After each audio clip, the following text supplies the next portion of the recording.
Hi, welcome to CoreJava tutorial. In the previous class, we discussed the three basic questions. So whatever we are seeing over here, and today in this class, we'll move a little further. Okay. So let us create a program first. Then, what are all the concepts we intended to move a little more further? We will discuss all this later. Okay. So let me create a class. Okay, class. Let's take the same name, A. Okay, so inside this class A, I will define one variable of type int I equals to 10, comma, and j equals to 20. So I defined or I declared two variables, I and j. Okay, so the value of the I is 10 and the value of j is 20. So I will create one function, void function 1, so which is going to accept 0 arguments. Okay, that means what? Here I have defined a function called function1 with no arguments. This is a 0 argument function. Okay, the syntax for defining the function is mention the return type of the function followed by the name of the function followed by the parameters of this function. So open and close brackets. Inside this, provide a body to this function. So as of now, I simply provide one statement called system.out.println. So here inside this println, okay, I will mention this is function 1. Okay, so I am done with defining a function. Okay, so here I will create main function to execute this particular class, since the execution of a class will start from the main function, right? So public static void main, here inside this string some args. So here you can give the different name, let us say ABC. Okay, and here inside this main function, see, I have defined instance variables I and j. If I want to access these instance variables inside this main function, then obviously I should have an instance of the class, right? So if we don't create an instance of a class, the system, we just try to access. Let me create as on system.out.println over here. I will copy this. Okay, if I access I equals to, if I access I over here, so will it compile? No, it won't compile. So let us see first, okay, whether it will get compile or not. So save the program with a.java. Okay, so it got saved here in E drive CoreJava. Under CoreJava there is a file called a.java which we have saved just now. We just go to this location CoreJava and here open the command prompt here. Okay, so now yes, you just close this. Here I compile this first, java space javac space a.java. Sorry, yes, see, the compiler won't allow us to compile the program successfully. There is a compilation error saying that non-static variable I cannot be referenced from the static context. That means what? We have defined a non-static variable and we are trying to access non-static variable inside a static function, so which is not available. In case if we want to make this variable available inside this particular main function, then obviously we need to create an object of this class. Nothing but we have to instantiate the class A. That means you have to create the object of class A. So if you want to create an object of class A, obviously you have to use new operator, okay, followed by A, class name, and the object got created over here, and that will be saved into the variable called A. See, an object of a class will be saved into the reference of the same class. That means an object of one class will be saved into the reference of the same class. So here this is called reference, nothing but a variable. Okay, so this is a variable. I am just calling this one as reference, right? Since this refers to the memory location where this object has been created, so that is the reason why I'm just calling this A as a reference. Okay, so this refers to this particular memory location, right? So what will happen when an object of a class been created? So what will happen is, let me open MS Paint. Yeah, so what will happen is, whenever you create an object, so first the JVM will allocate a memory space in the RAM. Then it will load all non-static members to the RAM. That means here there are two non-static members available, I equals to 10, then j equals to 20, and it will load the definitions of the functions, not the bodies. So it will load the method instance and the methods, the definitions of the methods to the RAM. Then finally it will save this under a reference called A. Okay, so here this total entire object will be saved into the reference called A, and A will always point to this particular object. So in case if you want to access any instance member inside this object, you will have to use a reference called A.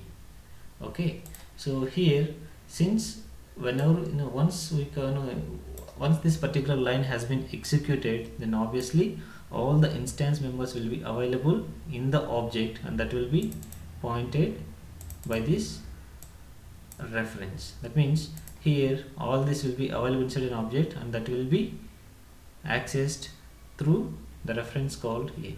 So if you want to access this A dot I, right? So with the help of a dot operator we can access the instance members. Okay, so here if I want to access the variable I, then obviously we will have to use the reference, the name of the reference, followed by the dot operator, and followed by the name of the member or instance member which you want to access. Now you save this program and go to the command prompt, you compile the program. See, there is no compilation error, and a dot class file got generated successfully. Now if I run this, okay, if I run this class, then you can see 10, right?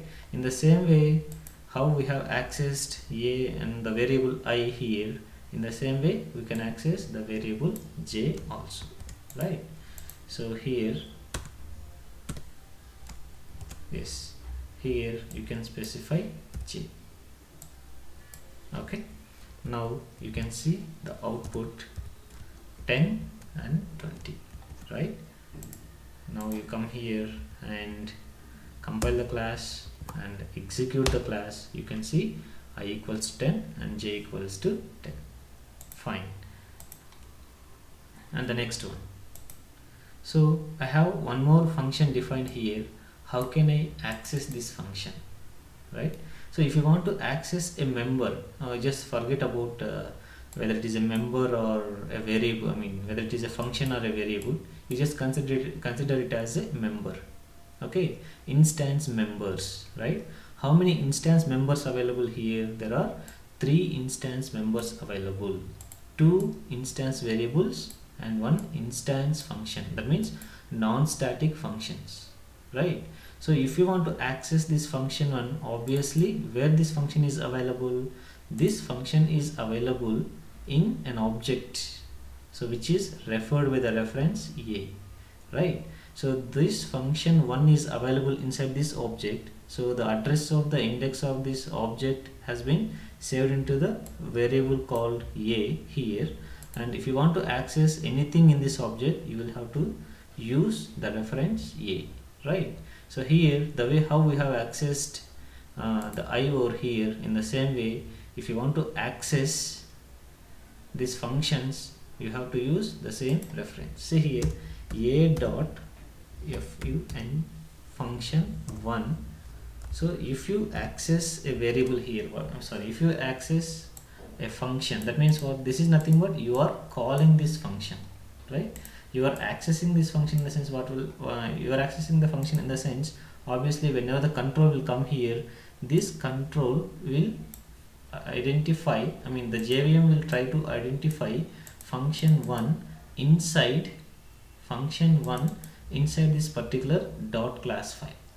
Okay, whenever this program will get execute, what will happen is, whenever the control will come here, the JVM will try to identify function 1 in an object first. So if the function definition is found here, then what will happen is it will identify the function body in this particular dot class file. So once this function 1 has been found in this particular a dot class file, it will load the bytecode of this particular function 1 to the RAM, and it will convert the bytecode into the executable code. Then it will execute the function 1, then the executable code which got generated will be deleted from the RAM, right? So now here I am calling this function 1, and now the output will be I equals to 10, j equals to 20. Then when the control come here, the control will move to this location here, it will execute this line, and again the control will return to the calling place, then it will execute further. Since there is no line available here, the output will end up with this particular line, right? Now you compile this program and execute this program. Compile and execute. See here, you can see the output I equals to 10, j equals to 20, and this is function 1. Okay, so here inside this function, what I will do is I equals to I plus 1 and j equals to j plus 1. Okay, so I will execute the program now. So what is output? So whenever we execute this program, the control will enter into this particular line first. It will create an object. That means it will allocate some memory space in the RAM. It will load all non-static members to the RAM. That means allocated memory space, and it will assign the variable I to 10 and j to 20. Then it will load, yes, and finally the address of the index of this particular object, the otherwise index of and address of this object will be saved into the reference variable called a. And because with the help of this particular reference, we can access all these non-static members. Okay, so then whenever the control comes here, it will print I equals to, then a. What is a here? It is an object of class A. What is an object of a class A contains? The object of a class A contains all non-static members. So here it will search for I, the variable I inside this particular object. So here, since the I is available, so it will get the value of I, it will print over here, that is I equals to 10. So whenever the control, this line got executed, now the control will come here and it will print j equals to 20, right? Since the j has been assigned here 20. Now it will come here, the control will come here, and soon after the control comes here, it identifies this function call. It will try to identify the function in a dot class file first. So once this bytecode of this function is available, it will load the bytecode of this function to the RAM, then it will convert the bytecode into the executable code, then it will execute this function. So here in this function, what is available? So there is one statement, one system.out.println available. See here, it will execute this particular statement. So because of this statement, it will generate this output, right? This is the output. Next, what will happen? I will be incremented by 1 and j will be incremented by 1. That means I will become 11 and j will become 21. So now if I print I value and j value over here, see, I will copy and paste the same. Okay. So here I value will be what? 11 and j value will be 21. Right? Now you save this. Now the output should be I equals to 10, j equals to 20. This is function 1. I equals to 11, j equals to 21. So let me save this program. Yes, I have saved, and open the command prompt and compile this class and execute the class. Now you can see the same output over here, right? Yes. Okay, fine. Now you come to the same program. Here what I will do is I will create one more function here, void function 2, so which is going to accept 0 arguments. So here I will print the same. Okay, and here I will print, see, since these are all non-static members, these non-static members can be accessed directly inside this. So what I will do is I will call this function directly over here. See, non-static functions can be accessed directly in another non-static function. Okay, since function 1 and function 2 both are non-static functions and both are available in a single object, we can call this function inside this or this function inside this, right? So now you save this program. See, I have created one more function. Inside this function I am just printing with the name of the function here. This is function 2 and here I am calling this function again, right? So now I will call this function here with the help of an object, function 2. Okay, so let me save this and let me compile this first. There will be no compilation error. Yes, there is no compilation error, right? So what will happen when I execute this particular program? What will happen is, let me delete this, let me have the new one, don't save. See, what will happen is whenever the new operator got executed, so here it will allocate some memory space in the RAM. That means whenever we try to create an object, the JVM will first allocate a memory space in the RAM. That means let us assume this is a RAM. So it will assign some memory space in the RAM, then it will load all non-static members to the RAM. So here in this particular program, what are the non-static members available? Here I and j are available here. So it will load all non-static members to the RAM. I equals to 10, then j equals to 20, then it will load the function names, I mean the definitions of the functions. That means function 1 and void, let me create void function 1, and then it will load one more function, void function 2.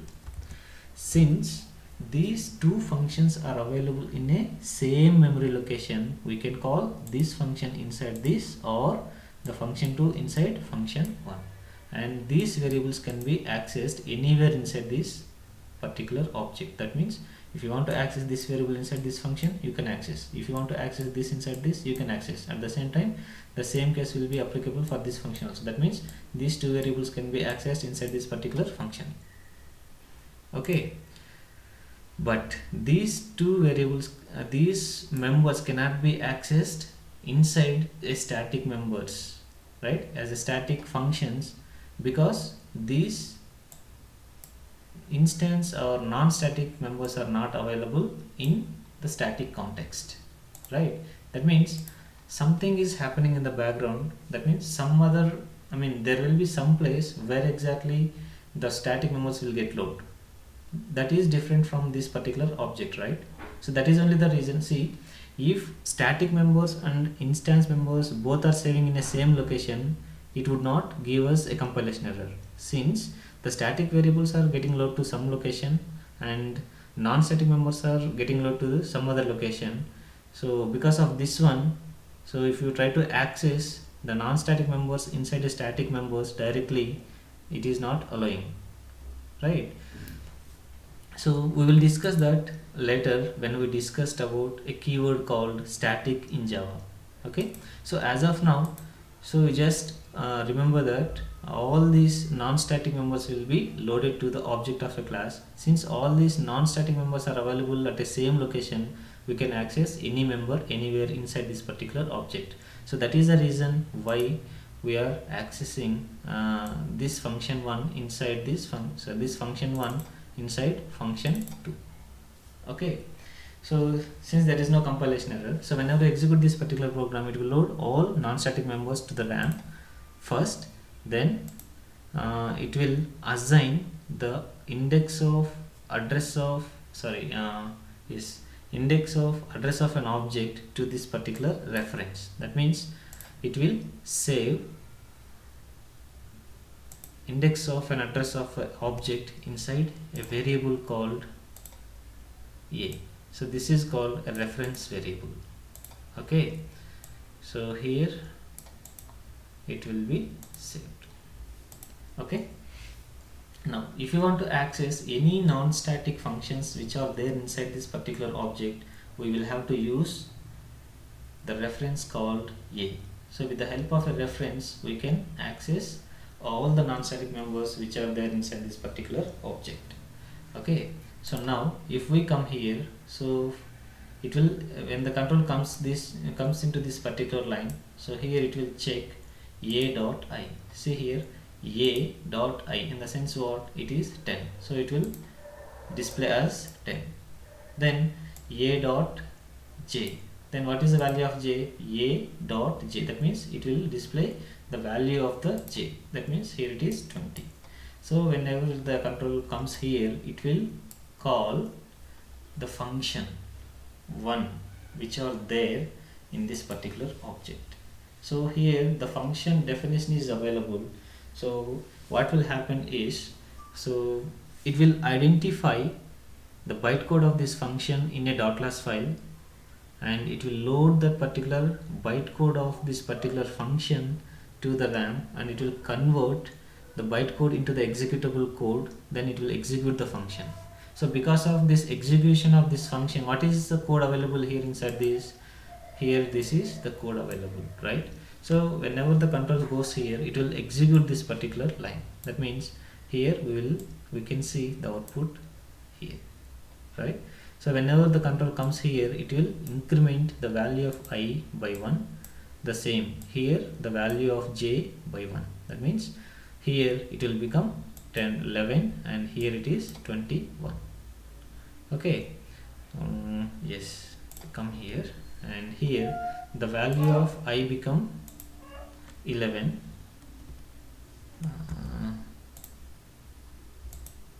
The value of I become 11, and the value of j become 21, right? So now the control will execute this function, and once the function is completely will get execute, the control will return to the calling place. What is the calling place here? This is the calling place. The control will return to this place and then it will try to execute this line.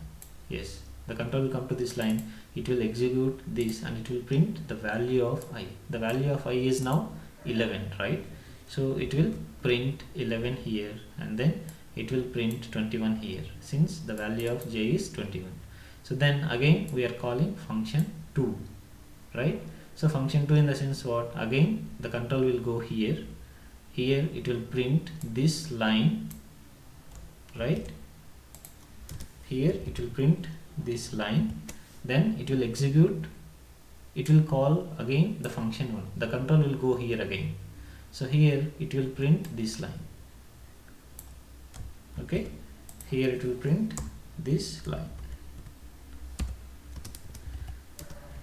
Yes, then it will increment I by 1 and j by 2. So let us copy this and let us print this file, these values over here. Yeah, so now whenever the control will come here, it will increment the value of I by 1 and value of j by 1. That means whatever the latest values available here, 11 and 21, right? So the value of I will be incremented by 1. That means it will become 12 and here it will becomes 22, right? Now here if you come here and if you see this, the output must be 12 and it is 22, right?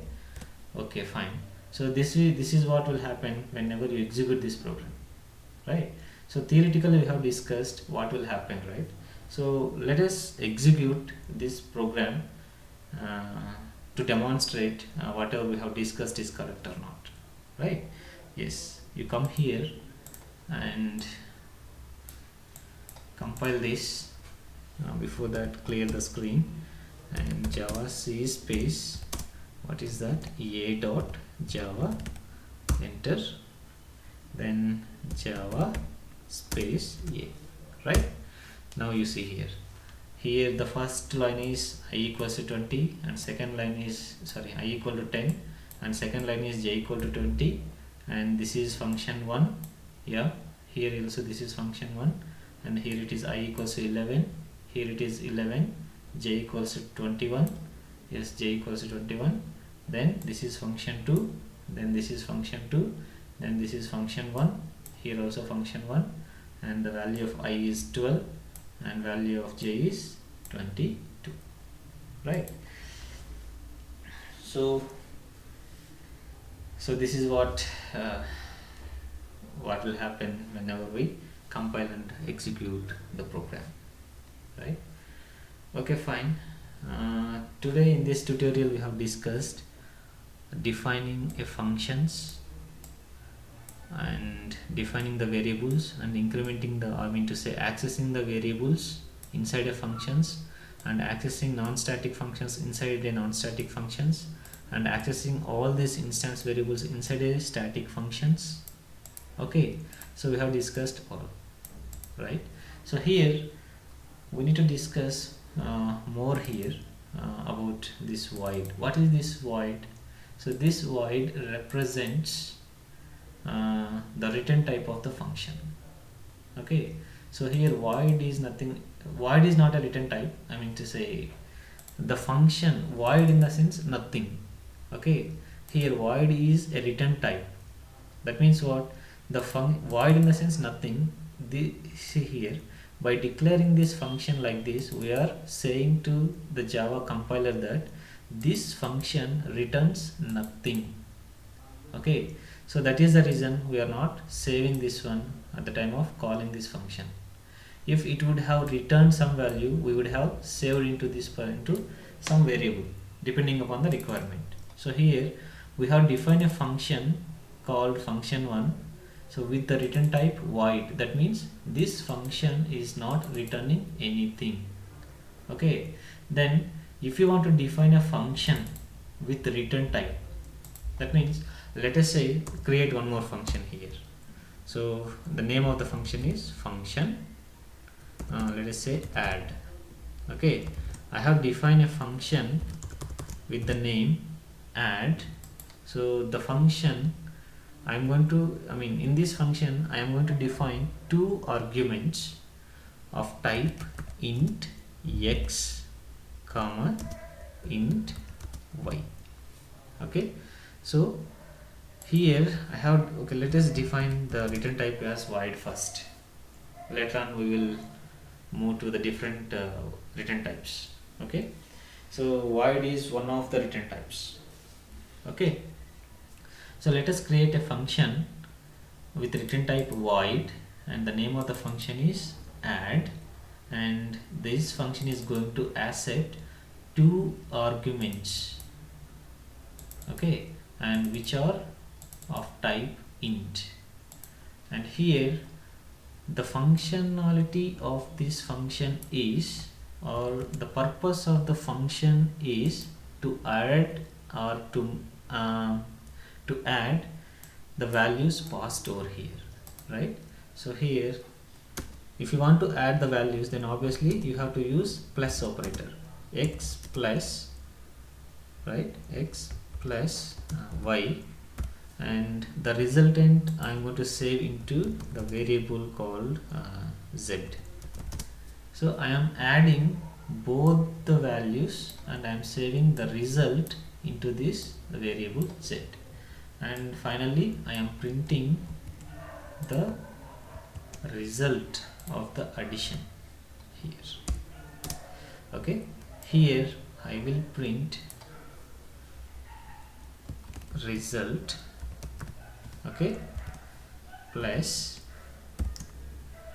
and here I will print z. That means if you see here, result is a string, then here plus is an operator, here z. That means the result of the addition will be saved here, and we are printing the value which is stored in the z over here, right? So here if you see the operator here plus and here plus, if I pass 2 comma 3, the resultant will be 5 over here, but here this is different. That means because these two are integers, it will do addition over here. Here the data, here this is a string and here it is an integer value. The resultant is also integer. That is the reason I am saving the result into the variable of type int, right? So and finally I am displaying over here with the help of the same operator, right? The behavior of this addition operator changes from here to here. That is what that means here, because the two are, operands. See, operands in the sense what? The variables which are used on top of operator can be called as operands. The two operands over here are of same type int, so it is performing addition over here. And if you see here, this operand, this operand and this operand are of different data types. This is a string, this is an integer. So because of this string and integer different data types, so it will concatenate both and resultant will be displayed as a string. Okay, so now here if I want to call this function in this method, main method, then obviously I need to make use of the object a, right?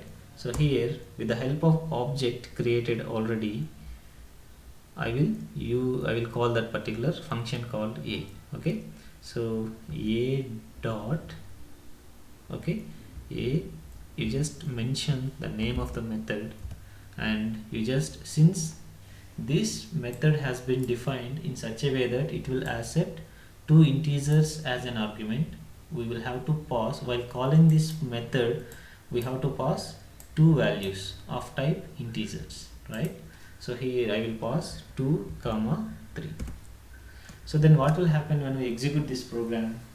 So what will happen is, whenever this control come to this particular line, so the control will enter into this particular function and it will assign the value 2 to the x and the value 3 to the y. And here the value of x is 2 and here the value of y is 3. And the resultant is 5 and it will print over here. And finally the output is result. The output is result here it will be like this, and result 5. Yes. Okay, so save this program and come over here and compile the program and execute the program. See, result 5. Now what I will do is I will change the return type to int. Okay, return type to int. That means what? This is a function which is going to accept 2 integers as arguments, and here it is performing some addition over here, and finally whatever the addition which we have which we have calculated over here, that will be returned. That means here instead of this line, what I will do is I will return the value return with the help of a keyword called return z. That means here, since we have defined the return type of the function is int, we will have to return only the integer. So apart from the integer, if you return anything, it will throw the compilation error. Why? Because this is the function which is defined in such a way that it will return only the integers. So it is accepting the integers and it is performing some addition over here, and the resultant we are returning to the calling place. What is the calling place over here? This is the calling place. That means whatever the calculations which we did over here, that will be, the resultant of this calculation will be returned to this particular calling place. Okay, here we need to catch the value which we have calculated over here, right? So here what is the return type of this? Int, and it is returning integer value, since we will have to save into the integer variable int result r. Okay, now if you print here the same line but not z, here it is r, because z is not defined inside this particular function, right? Because the resultant is saved inside this particular variable r, we are displaying the value of the variable r over here. Then here the result is, here the output is result is 5, right? So now you save this and come over here and compile this and execute this. See, and if you pass different values, then obviously we will see the different output. Save this, and now I modified to 6,3, and you come here and you compile this and run this. Now you can see 9. So what will happen if I don't see here? I will just remove this, and here I will comment this, otherwise it will throw the compilation error since r is not defined here. Okay, so I am simply calling this, I am not catching the value which is returned by this function, right? That means I am not handling the value which has been returned by the method called a. Then will it throw any compilation error? No, it won't throw any compilation error. Now you check this, you compile this, yeah, there is no compilation error. And if we run this, let us see whether it will throw any runtime error or not. See, there is no runtime error, there is no output, right? That means it is returning the value from here to here, but we are not handling the returned value, right? So then who will take care of handling the returned value? The JVM will take care of handling the unhandled values. That means if there is any unhandled values are here in the program, that will be handled by the JVM. So unused values will be garbage collected. Garbage collected in the sense, whenever soon after this function, function got over, then obviously the values which we returned are not used will be garbage collected. Okay, all unhandled values will be handled by the JVM. Okay, this is what the intention behind creating this particular function. Okay, so now in this program we have seen what is what is how to define instance variables, and how can we access instance members inside another instance members, and what is the return type. Okay, and what is the return type, and then how can we return a value if the return type is mentioned. Since here void in the sense nothing, it is returning nothing, so here you can simply mention return and don't return anything. That means it is returning nothing. Both are returning. See, defining a return statement with empty and not defining is both are equal. Okay, let us, okay, fine, let us save this. We just compile this. See, there is no compilation error. See, it is getting execute fine, right? That means here it is returning nothing. Whenever the control will come here, it will return to the calling place. Got my point? Yes. And then what else we have discussed? And unhandled values. So unhandled values will be handled by the JVM.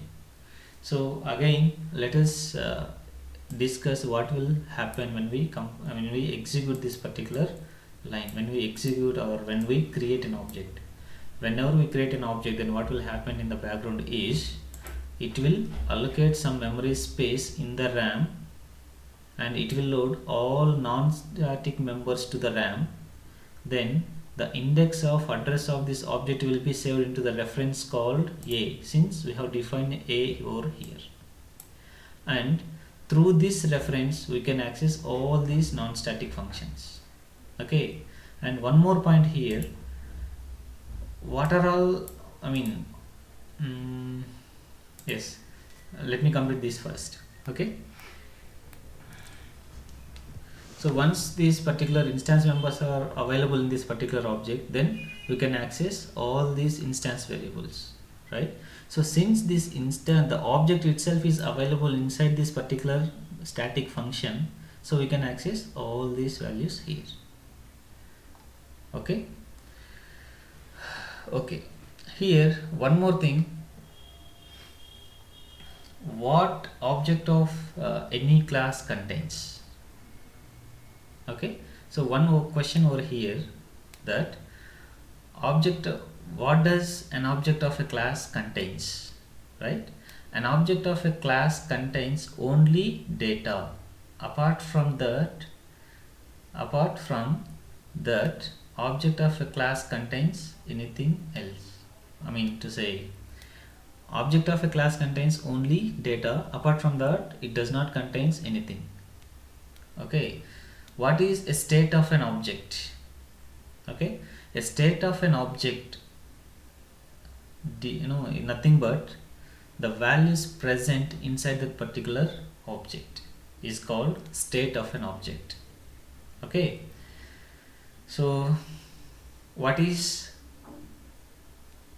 the object of a class contains? Object of a class contains only the data, and the data of an object represents the state of an object. Okay, so this is what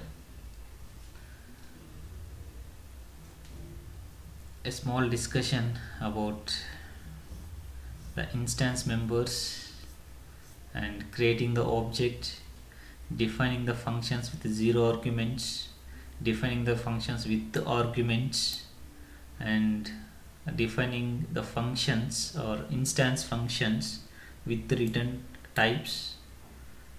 Okay, if we mention the return type, how can we access this? Let us comment this first to make sure, to ensure that it will throw the compilation error. Since the return type is int, and we must return some integer value, so here I am not returning anything because I have commented here, and it should throw the compilation error, right? You just save the program, come here and compile the program. See, there is a compilation error saying that return statement, right?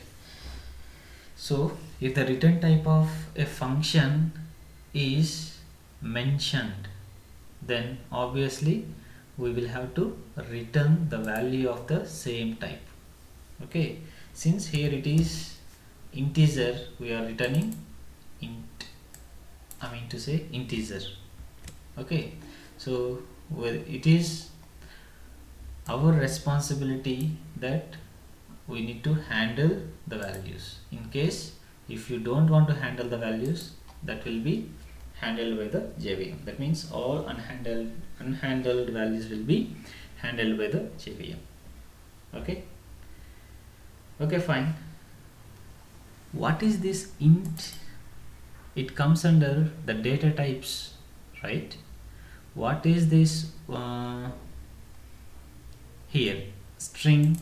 This is also a data type. I can say, as of now, we can say that this is a data type, and this exactly to say a string is nothing but a class in Java. Okay, so in the further tutorials we will discuss what are the data types which are available in Java, and in how many places we can create an object. If you see here, I have created an object of class A as a local variable. See here, this is a local variable, right? So can I create this variable inside this here like this? Can I create a equals to new a here? Okay, can I create a equals to new a over here? Can I make it static over here? Okay, can I make it as a static, or can I mention a like this as a parameter of a function, right? So we will discuss all these things in the further tutorials. Okay, and this is all for this tutorial, and thank you for watching.